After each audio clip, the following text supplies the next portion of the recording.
All right. We're here with David Harbour, Police Chief Jim Hopper on the crazy mega hit Stranger Things on Netflix. I'm going to ask you to before we get into that to kind of take us back to the beginning of Stranger Things, and you were one of the first people cast. How was the process? And I mean, did you get a script, or did the Duffer Brothers give you an idea of what was going to go on? Yeah, I received a script like early on, and I read it, and it's funny. I feel a little self-conscious saying this because I hear a lot of actors say this, but it truly was, I think, the best pilot script I'd ever read. It really moved me. It was just very moving and almost clunky a little bit, and it was just very earnest and sincere in its purpose, and the character was really complicated and amazing. And so they had known about me from another show that I did. And they were very interested in me, and I went in and made like a quick tape of like one scene, and then it was kind of on from there. And me and Wynonna came on really early, so the process was like not as involved as you'd think for like something this amazing, like a role this amazing. It was just kind of like they kind of had me on their radar, and it was very simple. They really wanted me, and they really believed in me, and I think that's a testament to they have such a strong creative vision, and they're willing to take such risks, because even a guy like me who really hasn't had leading roles on TV and film, but the fact that they were willing to kind of take a chance on me early was really remarkable, and I'm very grateful for it. Well, I mean, yeah, it's true. You probably haven't had many leading roles in TV and film, but you're kind of like the Samuel L. Jackson type of guy, where you've been in like everything that I could. Like, I know you from the Newsroom and from one of my favorite movies, End of Watch. So how is it then? I mean, I guess you touched on it a bit, but how is it the transition as an actor then going from almost like a character actor and being in a supporting role to now being the lead actor, the main male actor of a series? I mean, it's really great, It's like something. It's kind of fun because I've always, you always want to be the guy, but I've been acting in film for like 15 years, and so you sort of build up a lot of hunger in a weird way, and so in that way, it's great. Like when you get your shot, when I got my shot with this, like I really wanted to pour all of my soul into it, really create something that I thought was special. So.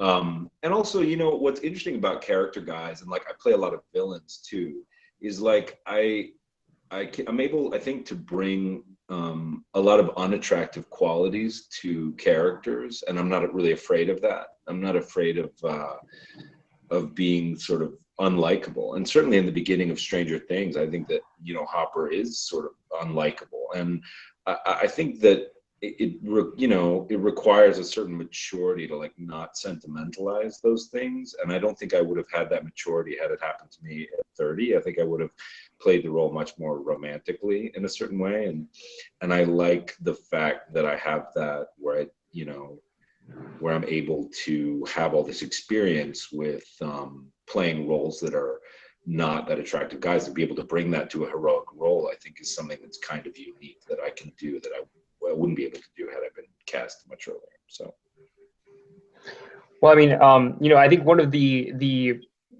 most incredible things about your performance this past season was kind of that transition from going from at the beginning when when the chief is all the typical "I don't believe you" character, and like I'm not paying attention to your crazy thoughts and whatnot, and what was so great about your performance is that you could see the role being just one note. This is who we get for the whole season, but then they just throw more and more layers on top of Chief Hopper. And I mean, it must be, as an actor, it must be so great to get that kind of depth in a character in only 8 episodes to kind of dig into him so much.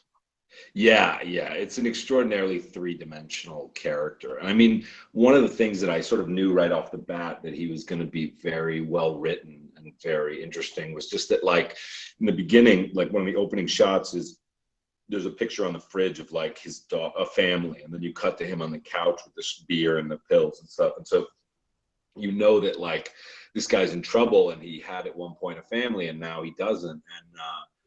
And And a lot of times in scripts, what you'll get is you'll get sort of a one for one response on that, where you'll see him, and then the next scene you'll see him be sort of sad or angry or whatever. And I think one of the subtleties of the writing is that when he comes into the office that first time, it's that coffee and contemplation thing, is that he's kind of sarcastic and he's developed this, real personality of, like, when people go through trials, they don't wind up being just sad or just angry. They develop a whole shtick of, like, how to live. And his protectiveness is, he's sarcastic and he's emotionally sort of unavailable, but he's developed this sort of shtick of being funny and being, kind of charming, that ultimately has to erode in the search of will, and he has to become sort of more earnest. But that three-dimensionality, once I saw those two scenes put together, I sort of knew that they weren't gonna, boil him down to just a trope. They were gonna allow him to be like a real human being. And like, so rarely do you get to do that in TV and even in film, like, so rarely do you get to play someone who has all those different sides to him. I mean, one of the great things about him is that he's like, he has all this emotion and he has all this color, and then he's also funny, and he's also like, it's just, he's got so much to him that he's sort of bigger even than I am as a human being. So I love that challenge of playing someone who's even more complicated than you are, like, where do you find that? And so it's been amazing. Well, and you even got your own catchphrase out of it. I remember Googling some Stranger Things stuff, and I see these mugs that have, what was it? Morning are for coffee, or morning is for coffee and contemplations. Yeah, that's the one. I know. It's like my. Is that just your Christmas gifts, just for everybody, Yeah, a lot of people, when they want me to sign stuff, they want that too. I think people love that thing. It's just that thing of when someone's annoying you, like, too early in the morning. I have people come up to me and they say that to their kids when their kids are, like, annoying them before 8 a.m. or something. It's just coffee and contemplation. Like, get out of my face. So yeah, it's fun. No, as we kind of mentioned, Chief Hopper has some pretty heavy emotional stuff throughout the season. Whether it's not believing Joyce and kind of being angry at Joyce at times. We see him pretty fierce to her. And then, that scene where you ripped apart your home and just like throwing it, which must have been really, like, a cool kind of really fun scene. Yeah. But then, of course, we find out about the death of your daughter. You've got the drug abuse, just frustrations throughout. Just you as David in particular, with such, like, so much emotion. I imagine it's hard because it seems like, again, part of what was so great about your performance throughout was that it seemed like you were so invested in the character that it must have been so hard to, when they call cut, to just drop Chief and go back to David. Like, what as an actor do you use to transition out of that role? Yeah, I'm, like, not great at it, to be honest. It's like one of my weaknesses. So, and it was one of these things where, I really just wanted to play it, and I don't have, like, I don't have a family. I don't have these things that sort of pull me out of it. Like, I don't have to be a dad, or I can just sort of, like, and I moved down from New York to Atlanta to shoot it, and we were down here for like 5 months, just, us together. And so I sort of got lost a little bit in it. And I was very kind of depressed the first season. I mean, there's a lot of darkness there, and to me, like, it's something where I feel like it's totally worth it. I mean, my journey as an actor has always been, initially I was very interested in, sort of like, being charming or being and now I'm much more invested in what the audience's payoff is going to be. And I think as an artist, like, it's good to bleed a little bit. Like, if you want it to be good, it's got to hurt. I think that authenticity resonates. And I think, when it doesn't feel authentic in that way, I think we somewhat feel it too. And it's just like kind of a scene. But when we see a character or a human being really go through a struggle, like, there's something where it's funny, like, there's all these, interested in their eyes, the camera's always interested in, like, what, but I feel like even on their skin, like, I feel like you can read people so well on film, and there's something about when you actually go through something where you just kind of resonate, like, your whole instrument kind of resonates this thing. And so, I wish I had better technique in terms of turning it on and off, but I just kind of lived it, you know. I just kind of acted out a little bit, and I just kind of lived it, and I would dream about him, and you know, he just kind of infected my subconscious, and like it's totally worth it because it's such an honor for me to be able to act and to be able to create something beautiful that resonates with people. Where I'm willing to totally give up 5 months of my life, a year, so that you as an audience member can have an experience of a character that is rich and unique. And I feel like that's my honor to be able to do that for people. Yeah, I mean, especially when you have a character, you know, like that's so just rich and deep and Yeah. so kind I of mean, well there are other developed. movies where I'm not willing to do that. You know what I mean? There's other projects where you're just like, all right, this is what it is, and you know. But this, I did feel it was so special that I wanted to, you know, I definitely wanted to show up for it. So Now, you know, we mentioned you've been in a lot of films and a lot of TV shows. Now you go to Netflix, the largest digital platform, and you know, before, like when you were in the office, I'm sure you were able to gauge audience's reaction as to your character, kind of on a week by week basis, because they didn't all drop at once. And then you go to something like this, where you're shooting all 8 episodes and everything is getting dropped at once, so you really can't get any reaction as to how people are you know looking at Chief Hopper, what they yeah, think of him. yeah. Was it a nervous thing as an actor to do that? Yes, very. In fact, I talk about the woman who does my hair on the show, who I really love. Like we get along really well, and you know, we constructed the characters being, you know, until you talk about costumes and hair and stuff, and you know, he's a bit of a mess, and you know, even my hair is thin, like all these things that were kind of insecurities that I wanted to bring to him because I wanted to allow myself to be that guy, and you know, so he's kind of beat up and he doesn't look so great, and I remember we were on episode 4, I think, and Sarah turned to me and she was like, "I don't think it's gonna work." And I was like, "What are you talking about?" She's like, "I don't know, you just look so beat up, and you're supposed to be the leading man." I was like, "Come on, we talked about this. This is what we were trying to do." But we were all like so scared that it wouldn't work, you know. And you're in such a bubble for like 5 months shooting this thing that you don't really know if what you're doing is working. So I really thought when it came out, I genuinely had that moment where I was like, we're going to be the first show on Netflix that doesn't get a second season. Like, we're going to be the big embarrassment. They're going to bury it. It's going to, like, you know, because you're in a bubble and you really have no idea. So that first weekend when it came out, when people were responding to it, it was like, I mean, it was unbelievable to me. I really didn't expect it. I mean, I watched the show along with everybody else, and I was really moved by it, and I thought it was really amazing. But I didn't know that people would respond to it the way they did. I had no idea. Well, with that, you know, with that response, and you did get that season 2 because the response was so massive. But does that, now that you're kind of in the middle of filming season 2, does it bring more pressure to the set knowing how successful season 1 was, and like, you know, can we top ourselves? You know, we've got to at least match it. I mean, is there that? Do you feel that at all?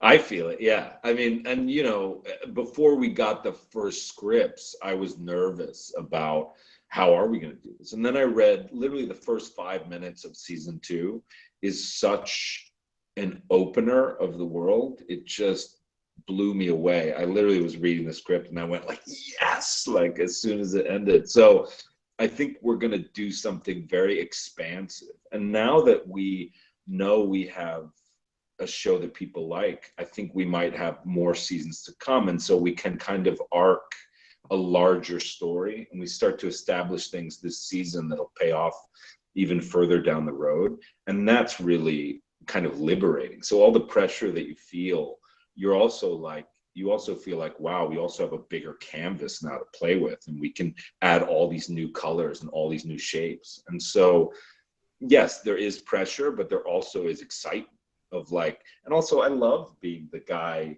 when the bases are loaded and it's, you know, full count and you're up to bat and you're down. And like, I love being that guy. I think we're all kind of scrappy like that. And we want to bring you something that you won't expect. Well, I mean, and it's got to be pretty easy doing that with your scene partner, who's a, you know, 2-time Academy Award nominee Winona Ryder. I mean, it must just be so fun to work with her and kind of go back and forth the way you guys, because you guys have pretty great chemistry on there. Yeah, she's amazing. I mean, I love her, you know, and all the complexity that that entails. So I'm hoping that, and we will see sort of where that relationship goes, but it's really it's really rich, and she's so extraordinary. And I mean, one of the things I will say is like, I don't think the whole show works without her, but I certainly know that my performance doesn't work without her. And anything that you like about me in the show is almost dependent on what she's doing, because she brings such heart to it that I can allow myself to be a little more pulled back and a little more cool and stuff. But without her, that would fall flat. And so I'm so grateful to her just as an artist and as a performer and as a scene partner. She's amazing. And then you also have share a lot of time. I know I was pretty excited. The scene at the bus when the kids and when you guys all finally come together. I was waiting for that, and I thought it was so cool. But then these kids are so talented. Like I just did an interview with Millie Bobby Brown, who plays 11 on the show, and just kind of in awe asking her these questions. And like I hope at 12 I was even half like as well spoken as she is. Yeah, I know. But it must have been great having these professional kids on there that care about the work and not just want to come for the craft service table. Yeah, they're great. You know, I mean, the other thing about them that's so amazing is even though they are pros, they're also like kids, you know, so you can sort of have real relationships with them as children. And I think that because a lot of times kid actors will be very sort of more, precocious. And these kids are kids, like they mess around. They're good at what they do, but they also like mess around like kids. So the honest emotional responses that you can have to kids are so great. So yeah, they're amazing. I'm always impressed with them. Now it seems like everybody was pretty much impressed with all of you guys on the show because you guys have received People's Choice Award for best nomination for best TV show. You've got 2 Critics' Choice for under your belt for drama series and for most binge-worthy show, up against Game of Thrones. So that's kind of some heavy thing there. I know you mentioned that you didn't expect the hype of the show to get so big to the point that it was. So does that mean you also didn't expect all of this awards attention that's coming your guys' way? No, not at all. Not at all. I mean, yeah, not at all.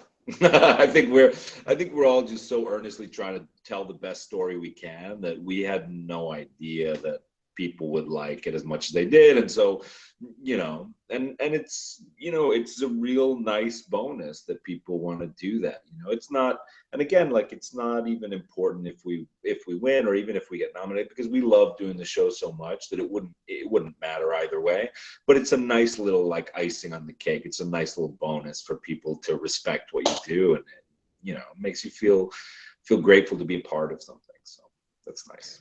Yeah, I mean, and you yourself have been getting some have received some of the best reviews of your career, and you're getting this heavy awards buzz. The Golden Globes are coming up, Screen Actors Guild is coming up, and we at Gold Derby are predicting some, because we are a prediction awards website. We're predicting some pretty major awards there. Like, has it sunk in at all that your name is in the mix of, along with like Kevin Spacey and all these other people that have been there? It's like, and there's these people cheering big time, like myself and the rest of Gold Derby, for you and the rest of your cast to get these nominations. That's very nice of you guys. I appreciate it a lot. I think it's kind of like funny. I mean, it's almost like I'm viewing it from third person. Like it's almost like a different guy that's getting that thing. And, I've never thought that I would be one to win awards or even to be nominated in that category. I mean, I've sort of worked for a long time at a certain level, and it's been great.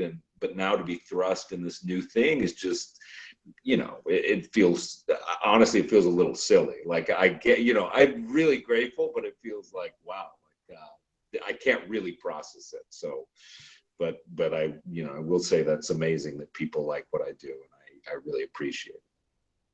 Well, we don't think it's that silly. So, we're wishing you guys.